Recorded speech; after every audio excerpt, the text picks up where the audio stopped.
संकल्प हो तो ऐसा संकल्प यो, संकल्प हमारा जीवन है, संकल्प हमारा आधार है। यह भोग भोग विलास हमारे लिए विष के समान होने चाहिए। यह व्यवस्था है परम सत्ता की।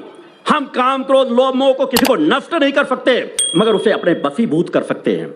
ये हमारे जीवन के अंग हैं, हमारे जीवन के विचार हैं, और हम अपने जीवन को, अपने जीवन के विचारों को अपने द्वारा नियंत्रित न कर पाए, इसका तात्पर्य हम कायर हैं, कमजोर हैं और नपुंसक हैं। तन से नपुंसक नपुंसक नहीं होता, मगर जो अपने विचारों पर लगाम न लगा सके, अपने आप पर स्वयं विजेता न बन सके, असली नपुंसक तो वह होता है। अतः ऐसा जीवन जियो, पराक्रमी जीवन जियो, पुरुषार्थी जीवन जियो, स्वयं के द्वारा स्वयं का उद्धार करो, स्वयं के विजेता बनो। दूसरों पर विजय प्राप्त करके, पूरे विश्व का साम्राज्य हासिल करके भी तुम सुख शांति और समृद्धि नहीं प्राप्त कर सकते। इतिहास साक्षी है। दूसरों पर विजय प्राप्त करने वाले को सिर्फ वीर कहा जाता है, मगर जो अपने आप पर विजय प्राप्त कर सके उसे महावीर कहा जाता है। यह तुमने अपने आप पर विजय प्राप्त कर ली तो त्रिभुवन पर विजय सहज भाव से प्राप्त हो जाएगी, क्योंकि पूरा त्रिभुवन तो तुम्हारी आत्मा पर समाहित है। तुम जैसा चाहोगे वैसी व्यवस्थाएं सामने निर्मित होती चली जाएंगी। तुम्हारा जीवन परोपकारी बन जाएगा, तुम्हारे पास एक अलौकिक आत्म शांति प्राप्त हो जाएगी। आज तुम निरीह हो, निसार हो, तुम्हें लग रहा है कि हमारा जीवन कैसे चलेगा, इसलिए तुम सत्य की ऊर्जा को हासिल नहीं करना चाहते। समाज उससे विमुख है।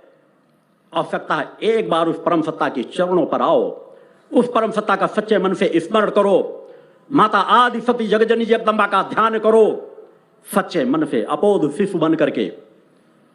जिस तरह एक अबोध शिशु साल भर का 6 महीने का एक अबोध शिशु सिर्फ अपने माता पिता को पहचानता है और उसे किसी की पहचान नहीं होती।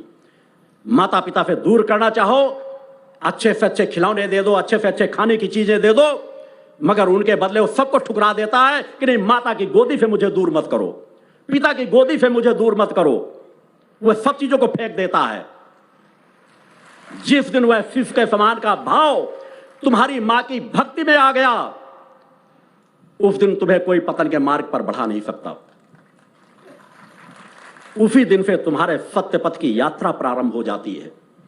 एक बार, एक जीवन उस मार्ग पर बढ़ा करके देखो।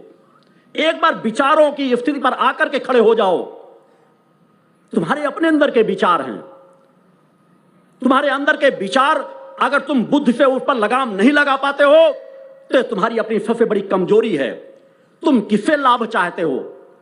जगह जगह माथा टिकाने, जगह जगह सर झुकाने से कोई लाभ तब तक नहीं प्राप्त हो पाएगा जब तक तुम सबसे पहले अपना सर अपनी आत्मा के चरणों पर नहीं झुकाओगे, अपने आप को नमन नहीं करोगे जो तुम्हारे अंदर दिव्य आत्मा बैठी हुई है। इसलिए मेरे द्वारा हमेशा कहा जाता है, अपने स्वयं की आत्मा, गुरु सत्ता और उस परम सत्ता पर भेद मानने वाला कभी भी सत्य का ज्ञान नहीं प्राप्त कर सकता। आपकी अपनी आत्मा, आपका गुरु और आपकी परम सत्ता, इन तीनों में कोई भेद नहीं है। तीनों एक समान हैं। आप कहीं से जुड़े हो, किसी गुरु सत्ता से जुड़े हुए हो, आप गुरु को बहुत ज्यादा सम्मान देते हो, सर्व समर्पण करने के लिए तत्पर रहते हो। जिस देवी देवता की आराधना करते हो उसको सर्वस्व समर्पित करने के लिए तत्पर रहते हो।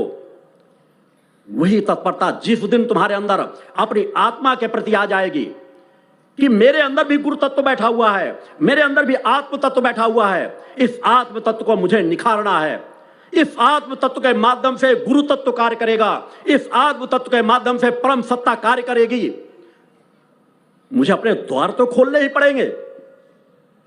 मैं उस परम सत्ता का आह्वान करके बिठाऊंगा कहां? हमारे पास बिठाने के लिए हमारी अपनी आत्मा है, हमारा अपना अंतःकरण है। क्या हम उसको निर्मल और पवित्र बना पाते हैं? प्रयास करो, सब कुछ संभव है। आपके गुरु ने भी वही यात्रा तय की है। बचपन से लेकर आज तक पूरा समाज, मुझसे नजदीक रहने वाले सभी जानते हैं, मैंने अधिकांश समय अपना साधना में व्यतीत किया है। तब भी वही रास्ता था, आज भी वही रास्ता है, आज भी वही मार्ग है। मैंने सब कुछ त्याग दिया मगर अपने साधना पथ का कभी त्याग नहीं किया। किसी चीज की कामना नहीं, बस उस परम सत्ता का सानिध्य प्राप्त होता रहे। वह आनंद प्राप्त होता रहे। अपने आप का अनुसंधान करो, अपने आत्मा की शक्ति को प्राप्त करना चाहो। आपके गुरु ने भी उसी पथ पर कदम बढ़ाए हैं। बचपन से लेकर वह यात्रा चल रही थी, तब से आज भी वही चल रही है।